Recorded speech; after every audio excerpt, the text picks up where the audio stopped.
Vamos ao texto, continuando o texto de ontem, né? O mesmo tema, tá? Paulo perante o Sinédrio. Paulo perante o Sinédrio, Atos 23, do 1 ao 10 aí. E este então é mais um comentando Atos dos Apóstolos. Vamos ao texto, tá? Nós já lemos aqui, nós falamos, por exemplo, no capítulo 23, é claro, nós falamos sobre que Paulo se apresentou diante do Sinédrio e ele chama os ilustres membros do Sinédrio, eram 71, a maioria, claro, eram judeus, eram saduceus, uma outra parte eram fariseus, escribas, e anciãos, né, de forma geral. Então ele se apresentou diante desse Sinédrio, né? O Sinédrio, como eu já falei também, é um tribunal, digamos um tribunal judaico, político, religioso, e aí os saduceus aí que comandavam, né? No caso era o sumo sacerdote, né? Que era o presidente do Sinédrio. Então ele aqui, Paulo se apresenta então, dizendo irmãos e tal, só que parece que o sumo sacerdote não gostou muito desse jeito dele, né, falar, né, e aí o sumo sacerdote manda dar um tapa nele, na boca dele, e realmente, né, e pelo que dá a entender, isso é feito. Paulo então, ele diz para o sumo sacerdote: Deus há de ferir-te, parede branqueada. Ele falou assim, né? Paulo falou desse jeito para o sumo sacerdote. Aí alguém chamou a atenção dele, falou: poxa, faz isso para o sumo sacerdote? Aí Paulo, ele volta, né? Epa, peraí, realmente, e aí ele diz que a lei diz que não é para, na nossa linguagem, que era para não desrespeitar as autoridades do povo, né? E eu até comentei ontem que, infelizmente, nós fazemos muito isso, inclusive muitos cristãos e até líderes religiosos desrespeitam muito as autoridades constituídas, né? Infelizmente, descumprindo a lei, né, indo contra as escrituras sagradas. Mas tudo bem. Paulo fez isso, mas Paulo ali logo ele disse não, realmente eu não devia ter feito isso, para a coisa toda. Tem gente até que acha que Paulo está sendo irônico ali, mas não parece pelo texto que ele está sendo irônico, ele está sendo sincero, dizendo realmente: olha, eu não sabia que ele era o sumo sacerdote. Muito bem, paramos aí. E depois, no verso 6, a gente lemos, né, parece alguma coisa, mas vou ler aqui novamente o verso 6. Sabendo Paulo que uma parte do Sinédrio se compunha de saduceus e outra de fariseus, exclamou: varões e irmãos, eu sou fariseu, filho de fariseus. No tocante à esperança e à ressurreição dos mortos sou julgado. Ou seja, Paulo coloca uma situação ali para causar digamos, uma disputa entre os fariseus e os saduceus. Por quê? Porque os saduceus não acreditavam em ressurreição, né? E Paulo colocou ali de um jeito que, tipo assim, eu estou aqui porque eu concordo, porque eu defendo a ressurreição, tal. E aí, né, os saduceus se levantaram lá, né, e os fariseus, de certa forma, deram apoio a Paulo, né? Ali no texto mostra isso. E os saduceus não, os saduceus, poxa, né? Claro que não, né? Porque eles não concordavam com a ressurreição. Então, como os saduceus, eles não concordavam com a ressurreição e os fariseus concordavam com a ressurreição, então essa palavra de Paulo provocou um debate entre esses dois grupos. E aí o Sinédrio ficou como que dividido ali, tá? Foi uma colocação, pelo que dá a entender, estratégica de Paulo, para que ele não fosse, de repente, até morto já ali, né? É isso aí. Bom, é o que parece, né? E aí ele diz, né? Ele diz que Paulo realmente era fariseu, né?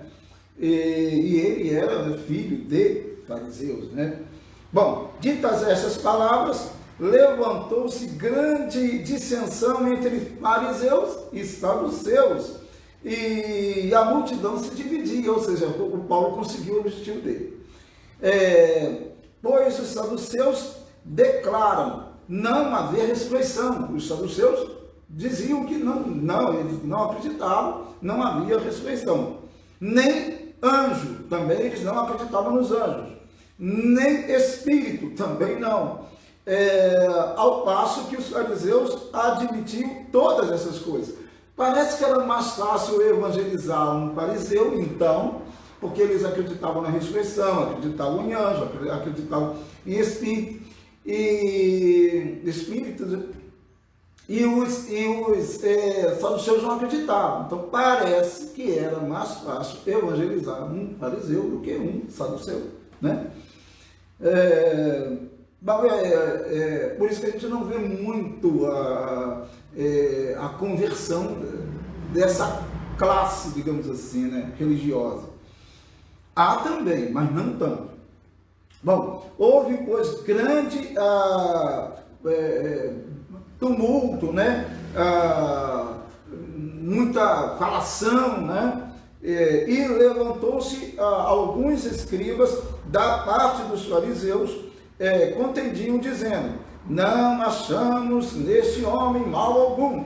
E será que algum espírito ou anjo lhe tenha falado?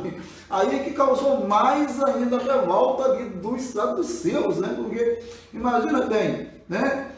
Agora os fariseus ficaram do lado de Paulo, e o Paulo queria exatamente isso, e eles aqui falaram exatamente aquilo que os saduceus não concordam, nem anjo, nem nada dessas coisas, né? Nem espírito, nem nada, né? Muito bem. Aí o verso 10 diz: tomando o vulto a celeuma, ou seja, a bagunça, o tumulto, né?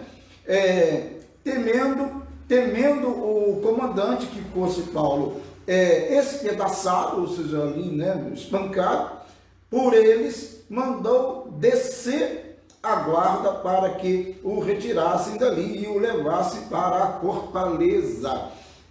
Então, queridos, Paulo estava ali diante do Sinédrio, tá? Esse tribunal judaico, político, religioso, que sempre era aliado ao Império Romano, ao governo estrangeiro, porque eles se davam bem.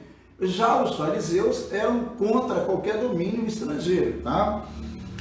E eles aqui, no caso Paulo ali diante deles, ele saiu, digamos, muito bem, né? Porque de certa forma ele conseguiu o objetivo dele, que é sair dali sem ser morto, né? E nem dali ser conduzido à morte, né? Porque ele conseguiu estrategicamente, com inteligência, fazer com que os dois grupos ali que compunham o Sinédrio, ele conseguiu que eles ficassem divididos, né? Então houve ali uma briga entre eles, né? E ele então conseguiu sair dessa situação ali, tá? É necessário que o servo de Deus tenha sabedoria, tenha habilidade para lidar com as situações. O que nós aprendemos nesse texto é isso aí também. O servo de Deus ele tem que ter sabedoria para se conduzir, para falar, né? Para se dirigir às pessoas. Notem no texto que Paulo, no início, ele, digamos que ele não respeitou muito a autoridade do sumo sacerdote que estava ali, e depois ele reconheceu que não o fez, e até citou um texto da lei, né, que realmente mandava obedecer às autoridades constituídas sobre Israel. Então, e depois ele vai estrategicamente, ele coloca os dois grupos ali brigando entre si, e ele consegue então se safar, sair dessa situação.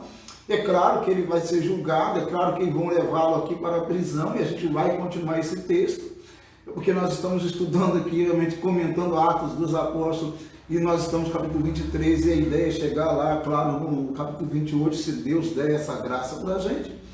Mas o importante é isso daí, né? É que nós, os cristãos, deveríamos ser mais inteligentes, né?